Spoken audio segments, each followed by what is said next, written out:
a far-right populist with a message to Muslims.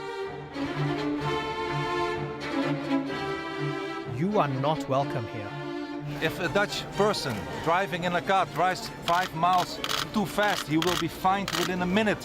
Whereas the Moroccan scum in Holland, and once again, not all are scum, but there is a lot of Moroccan scum in Holland who makes the streets unsafe. A rising star. A protege. In de fout. Daarnaast blijkt uit onderzoek dat antisemitisme en homofoob geweld welig tieren onder Marokkanen. De legitimatie voor deze ellende, de islam. He was the chosen one. Until the unthinkable happened. I'm no longer a member of the far right. I ask Joram van Klaveren why he chose to join those he used to hate. The thing that made me join the far right is the same thing that made me leave. It was Islam.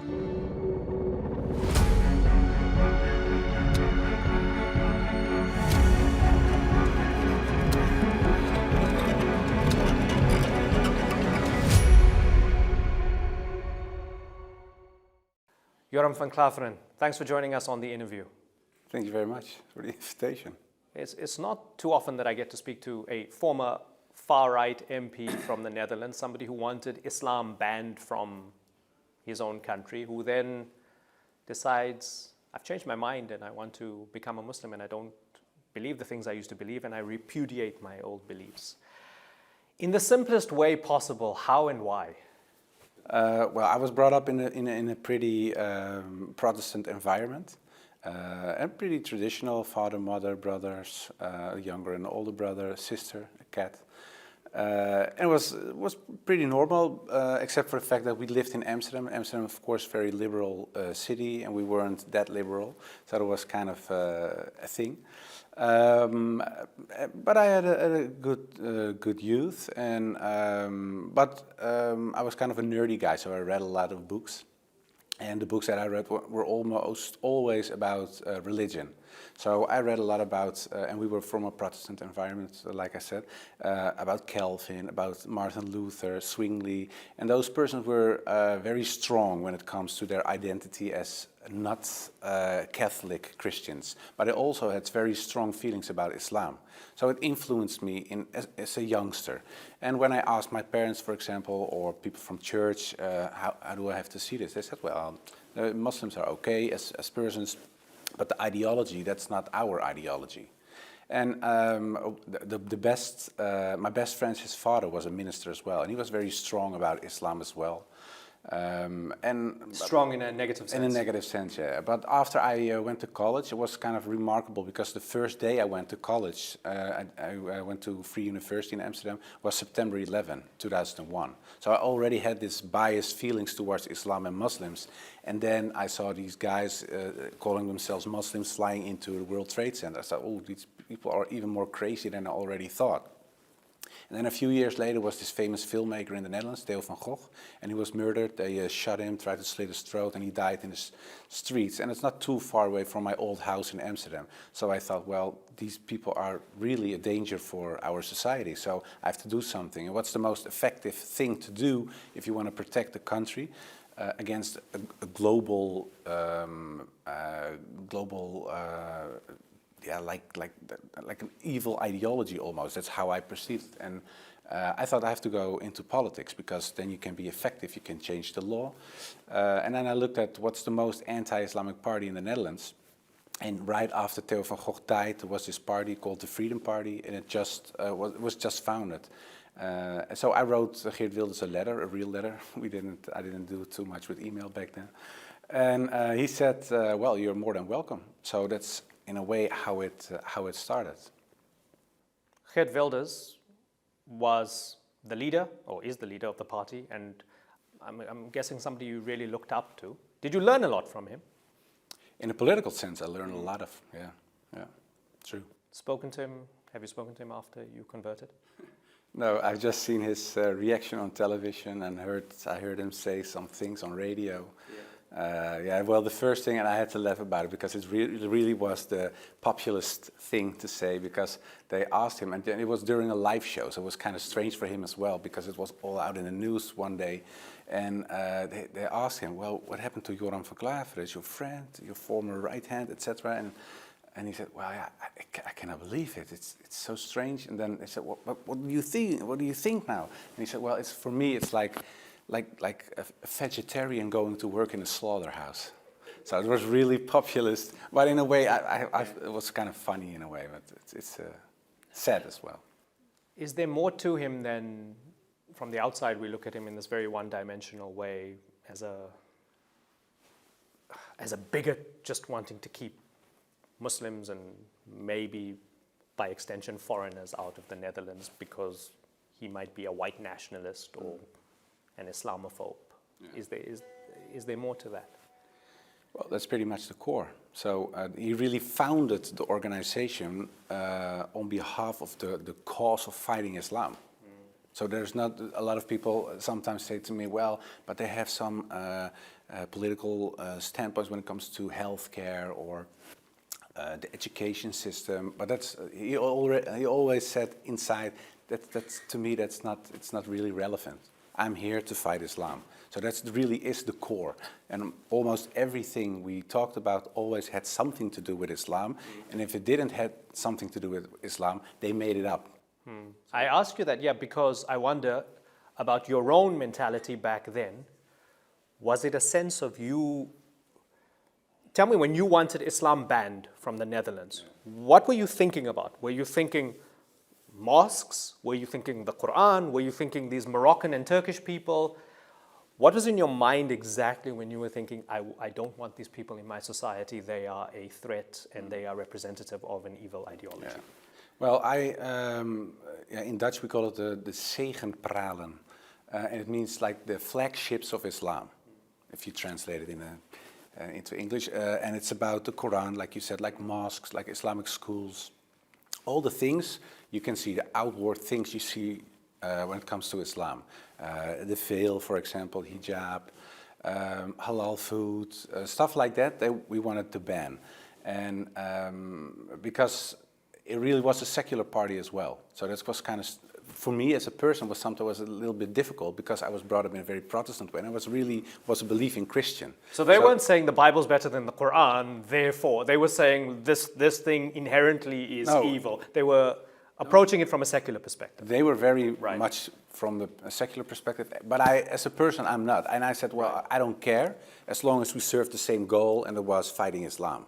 So I did it for my own personal reasons, and they had their secular point. And of course I said, well, it's always better than Islam, so it doesn't matter.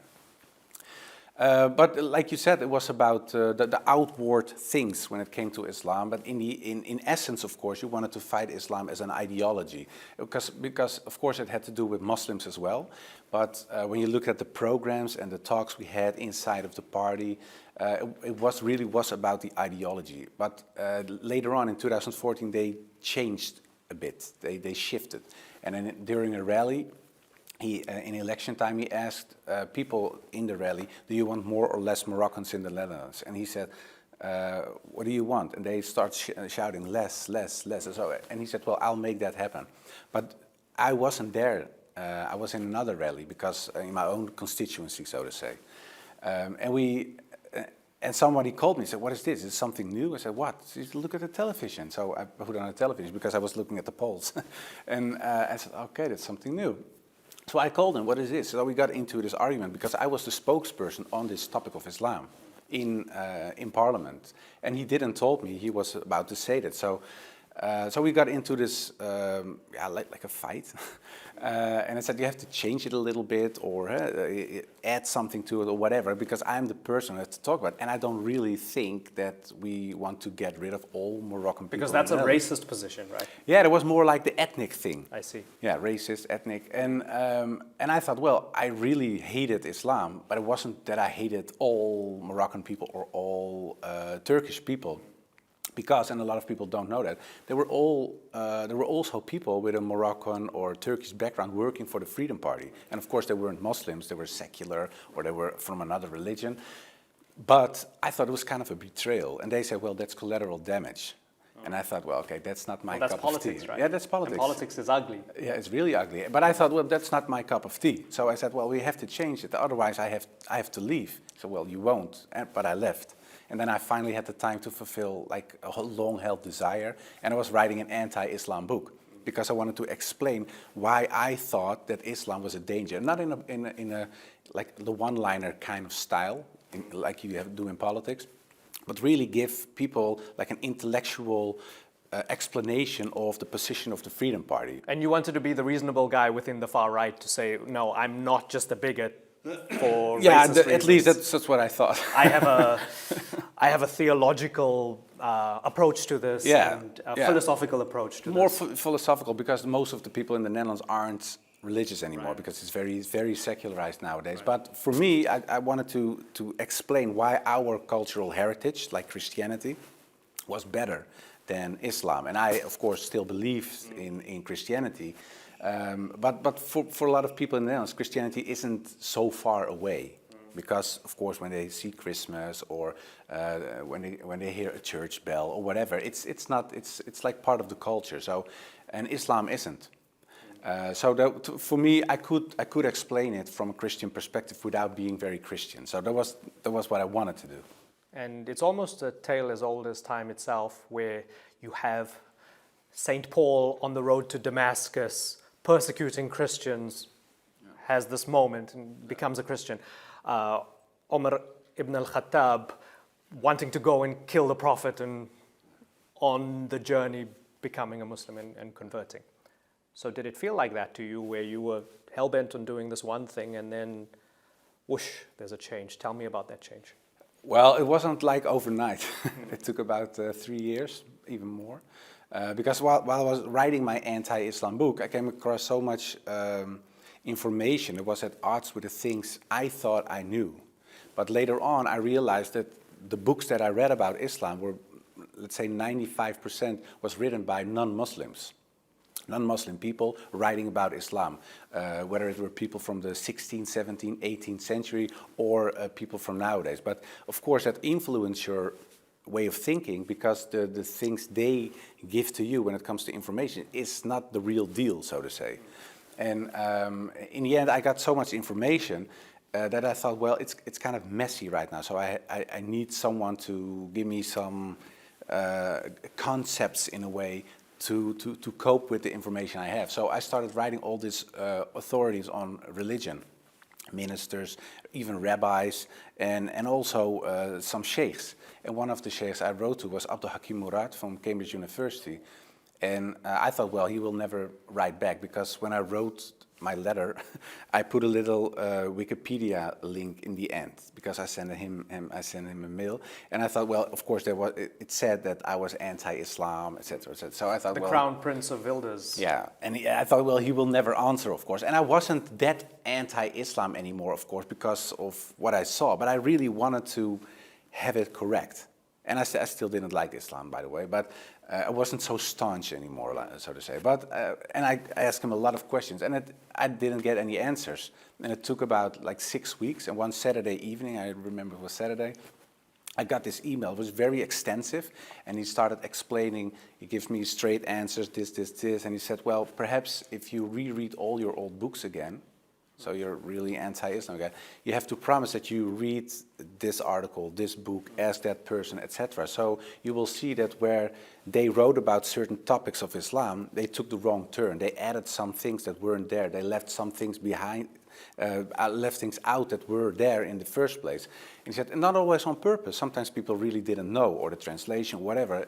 But in the end, the result was that you almost had like two Islams. Of course, there is just one Islam, but the Islam of the Orientalists and the real deal. And that's what I experienced. So in the end, I started reading more and more and more about Islam by books that were written by Muslims, because Sheikh Abdul Hakim Murad told me, if you want to know something about Christianity, you don't read an atheistic book. You read a book from Christians to see what are the arguments, etc. He said, if you want to know more about Islam, you read the books from the Muslims. So I thought, yeah, that's logical. So that's what I started to do. But then, of course, some doubts I had as a youngster popped up again, Because when I was younger, I doubted certain Christian dogmas like the Trinity, the atonement, the sacrifice of Christ, right, the original sin. But I put it aside because when I asked ministers in the past about, for example, the Trinity, how is this possible that Jesus Christ, peace and blessings be upon him, is able to pray to God while he's God himself? So I thought I couldn't, it's like a square circle. But the people I asked, they couldn't give me like satisfying answers. But I put it aside and I thought, well, I'm just not smart enough. But years and years later, of course, now while I was writing this book, those questions popped up again because I had to make this comparison between Islam and Christianity. And then I saw this concept of Tawhid. And I thought, well, that's, of course, I knew it from my background of a student of comparative religion. But it was never really like an alternative for the truth with a capital T. It was just an object of study. And I was still a very staunch Christian back then. So it was like this filter for me. But now I was more open. And then I saw it and I thought to myself, well, it's more logical. And then I started rereading the Bible, and I saw this Old Testament, like the same Bible the Jews have, and they talked about this monotheism. There is just one God. And I thought to myself, well, I'll just look at what Jesus himself said, not what other people said that Jesus said, but when I look into the Bible, I'll look for his quotes, so to say. And then there is this passage that a person comes to him, and they ask him, oh good man, how do I get into heaven? How do I gain paradise?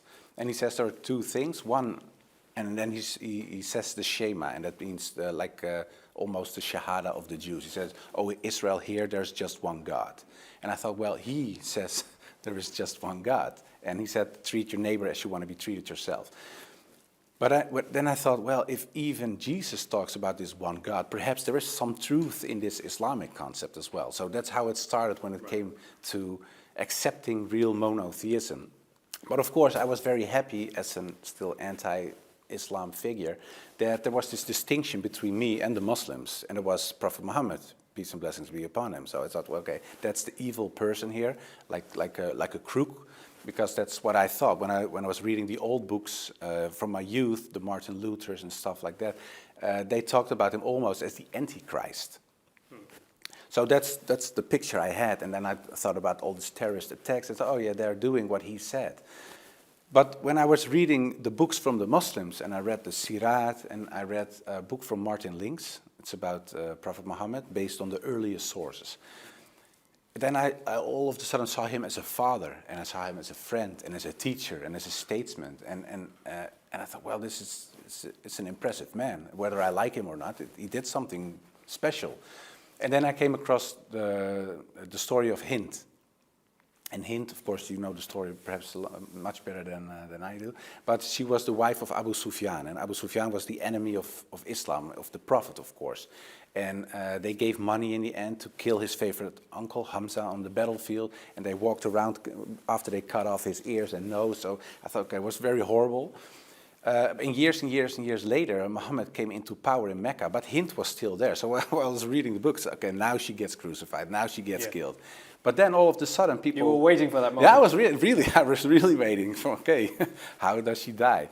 But in the end, someone came to the Prophet and they told him, well, Hind is still here. And he said, well, okay, bloodshedding is over. Everybody who wants to stay here with the Muslims, these are the new rules. You can stay. If you don't want to, go. No more revenge, no more. And I thought to myself, if he was able to forgive her, not taking revenge, I thought, wow, that's something special. You cannot be a crook or a bad man or the Antichrist if you say that one of your favorite uncles, your relatives, was killed. They even butchered his body. And then you say years and years later, you are forgiven. And the most remarkable thing is that she becomes Muslim in the end. So that was for me like the switch, and I thought, okay, this man is someone else. It's not the picture that I had in my mind. So I started reading, and in the end, and it sounds kind of crazy, but I fell in love with Islam. So I just wanted to know more and read more, and especially about his life, the life of the Prophet. And in the end, I thought, okay, this man was a prophet. If I have my arguments why, for example, Moses, Jesus, Abraham were all prophets, then I don't have arguments against this man, this last prophet. So I thought, okay, perhaps he's a prophet. But then, of course, it shot to my head and it said, if you say there is just one God and Muhammad is his messenger, that's practically Shahada. And I thought, oh, that's something I don't want. Still, I didn't want to be a Muslim. I thought, that's impressive, man, like the concept, but that's it. And because while I was writing my books, there were a lot of other books on the table. And it sounds a little like a fairy tale, and I told it a few times now, but when I put all my books aside, because I thought, well, just stop writing, and that's it. And I put all my books away, and books fell from the shelf because it was full of books. And one of the books that fell was the Quran. And when I picked it up, my thumb was on it because it fell open. And I picked it up, and when I turned it around, it was on Surah 22, ayat 46, and it said, when you translate it into English, it's not the eyes that are blind, but the hearts. And I thought to myself, yeah, that really is my problem, because I really could see what I had written down myself. Nobody forced me to write that book. These are the facts, but I still cannot accept Islam. So it's not a problem of knowledge, it's not a problem of facts, it's something else. It's a problem of the heart, it's almost emotional. And then I thought to myself, well, perhaps Islam is the truth, I don't know. And then I did like a little dua. So I said, Lord, I don't care if it's a God from Christianity or Islam, just we know there is this God, I believed in God. Give me a sign or something. And of course there weren't like unicorns coming by or gold or rain, but... No angels? No angels. Wow, so what I did was going to bed, but the next morning when I woke up, I felt very secure and I felt very calm and at ease. And then I told my wife, I think I'll be a Muslim. Yeah. And how'd she react? She was very sweet and calm. And she said, well, I saw this change because in the beginning there were a lot of books at the table, and one of the books is called Endgame in Dutch. And it means it's about a coming war between Islam and the non-Muslim world. And it ended up with a book that said Islam, the misunderstood religion. So she said, well, I saw this change coming. So she was very sweet. But she was very sweet, but a lot of other people weren't that supportive. Most of my old friends, they were very angry, very aggressive. Some supporters, people that voted for me, They very felt betrayed because you influenced them. Yeah, of course. You convinced them. Yeah. Those guys are the enemy. Yeah. Now you're saying, I'm going over to the other side. Yeah, so in a way it was what goes around comes around. Because, yeah, really, because of course, like you said, I said all these things. I influenced people. I almost, I steered them in a way. And then, of course, when you say, I say, well, I changed my mind. I was wrong. It was a fault. It's something else. Yeah, like you said, people felt really betrayed. And some of the people, and it was still a shock for me. They said, well, you're a race trader now. And I thought to myself, a race? Okay, I get the concept. I'm a trader from the religion or the country, or whatever what you want. But the race trader, and I told them, what do you mean with a race trader? They said, well, you're a white European man. You cannot be a Muslim. It's like, that's ridiculous. So that's not possible. And I told them, well, there are white Muslims out there. And I said, there are even countries. He said, well, name one. And I said, well, Bosnia, Albania, whatever. And he said, well, that's different.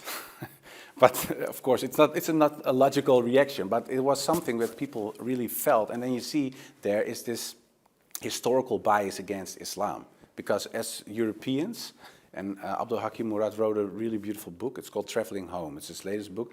And he talks about how Europeans identify themselves for the first time. And the oldest text we have, it's from the year 754. And it's about like a battle in the year 732 in Tours, in Poitiers. The Muslims came and they came into France and then they were stopped. But years and years later, people wrote about that battle. And that text that I wrote about this battle, that was the first time, the oldest text we have, written text, that Europeans saw themselves as Europeans. And they said, well, we are not them. When you look at it from a cultural perspective, it's really rooted very deep into European society that we are not Muslims. And now that you're within what we can call the world of Islam, the fact that you've converted doesn't mean that those people who flew planes into buildings don't exist or didn't do what they did, claiming to do it in the name of Islam. We have our own far right and our own, in the Muslim world, versions of Joram van Klaveren, the young version, or Geert Wilders, people who wouldn't want Muslims to go through the journeys that someone like you went through, or Abdul Hakim Murad, he was Timothy Winter and converted. So within the Muslim world, there are problems. There's politics, there's terrorism, there's dictatorship. There are people doing terrible things in the name of the religion, using the religion as a vehicle for atrocities, for repressing others. While you're exploring all of that, as I would guess you're still in a sort of honeymoon phase of being a Muslim, tell me what goes through your mind. Well, I already knew those stories, of course, because that was my view of Islam. I thought, well, these are the true Muslims. But when you take a step back, so to say, and I compared that, so well, I never felt like I could not be a Christian because of the KKK. It's a very Protestant organization in the United States, very, very racist. They killed all these Afro-Americans. They burned people, raped people, did the most horrible things, and they said, we are a Christian organization. We're doing the will of Jesus Christ. Of course, it's nonsense and it's ridiculous, but they call themselves Christians. And that's how I see people like Boko Haram, for example. If they say, well, we are true Muslims, but we adopt these children and we do all these horrible things, but we are Muslims, yeah. To me, it's the same. So that's not the real deal. And I never felt like I couldn't be a Christian because of the KKK, and I don't feel that I cannot be a Muslim because of another organization that does things that are not in line with the things that our Prophet Muhammad teaches us. So it doesn't make any sense to me. So like you said, it's just dunya, it's the world, and we have crazy people all over the place. Joram van Klaveren, you're an utterly fascinating person. I wish we had more time, but I thank you so much. This was really great. Thank you very much.